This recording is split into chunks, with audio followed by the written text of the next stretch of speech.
अस्सलामु अलैकुम रहमतुल्लाहि वबरकातुहू।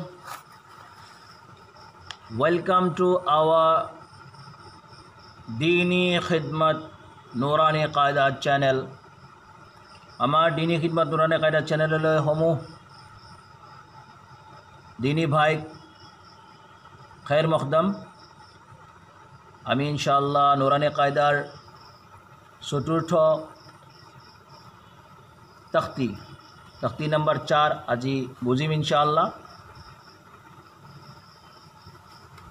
আল্লাহ তাআলা আমাক বুজাৰ আৰু তাৰ ওপৰত আমল কৰাৰ তৌফিক দান কৰক। বিসমিল্লাহিৰ ৰহমানিৰ ৰহিম।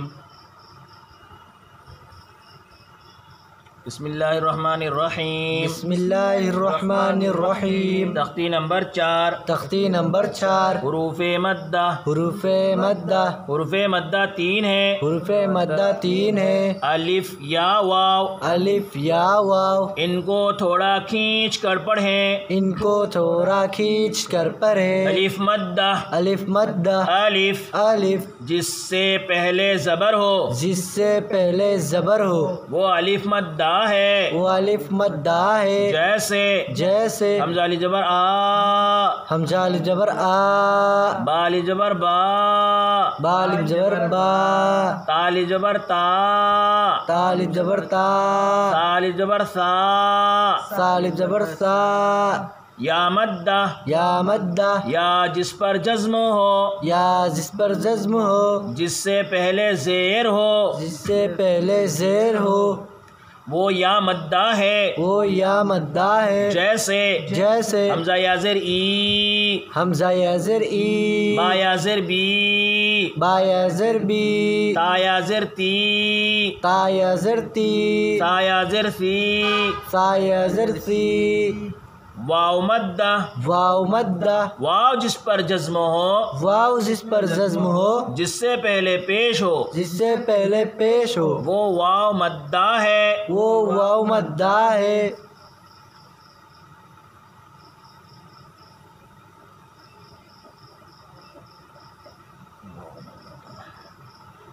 जैसे हमज़ा वापेश ऊ, बा वापेश बू, ता वापेश टू, सा वापेश सू। तो आमी আজি দেখিলো যে তখ্তি নম্বৰ 4 ইয়াক মুখস্থ কৰিব লাগিব। আমি বুজি লওঁ যে তখ্তি নম্বৰ 4 এই নুৰানী কায়দাত চাৰিটো এনেকৈ আছে। হুৰুফে মাদ্দা 3 হে, তিনিটা হুৰুফে মাদ্দা আসলতে তিনিটা। হুৰুফে মাদ্দা কয় টানি পঢ়া হুৰুফকে মাদ্দা বুলি কোৱা হয়।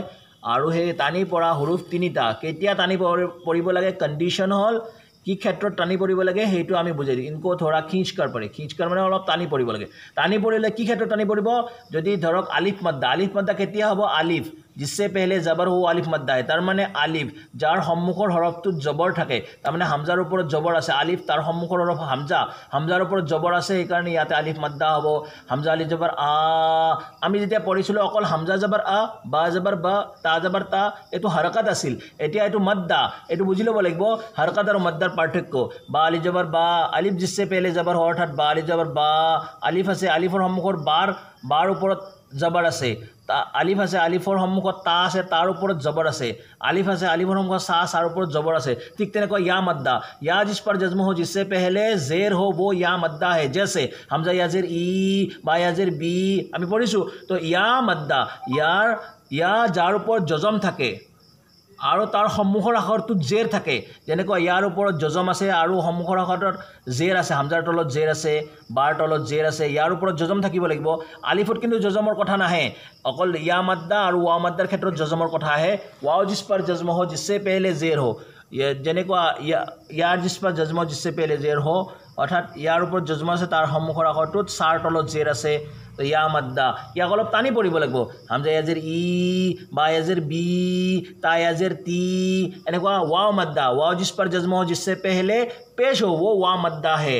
वाव मद्दा है जैसे हमजा वाव पेश ऊ बा वाव पेश बू ता वाव पेश तू सा वाव पेश सू अर्थात वाव मद्दा केতিয়া হ'ব वाव मद्दा काक बोले बा वाव मद्दा केতিয়া হ'ব या मद्दा काक बोले बा या मद्दा केতিয়া হ'ব এইখিনি আমি এনেকৈ মুখস্থ কৰিম যেনেকৈ আমাৰ বুজুৰ্গে লিখিছে উৰ্দুতে লিখিছে ইয়াক আমি যাতে ট্ৰান্সলেট কৰি মুখস্থ নকৰোঁ অৰ্থাৎ অনুবাদ কৰি মুখস্থ নকৰোঁ এইখিনি মুখস্থ কৰিম আৰু অনুবাদত নিশ্চয় বুজি ল'ম ঠিক তেনেকৈ হামজা ওয়া পেশ ওয়াও জিস पर জজম ওয়াও যাৰ ওপৰত জজম আছে ওয়াৰ ওপৰত জজম আছে এইটো জজম বুলি কয় এইটো সৰুকে যিটো চিন আছে এইটো জজম বুলি কয় ইয়াৰ দুটা নাম আছে আৰু আগৰ তক্তিত আহিব জজম বা সুকুন তাৰ জজমৰ ওয়াৰ ওপৰত জজম আছে আৰু সন্মুখৰ হৰফটোত পেশ আছে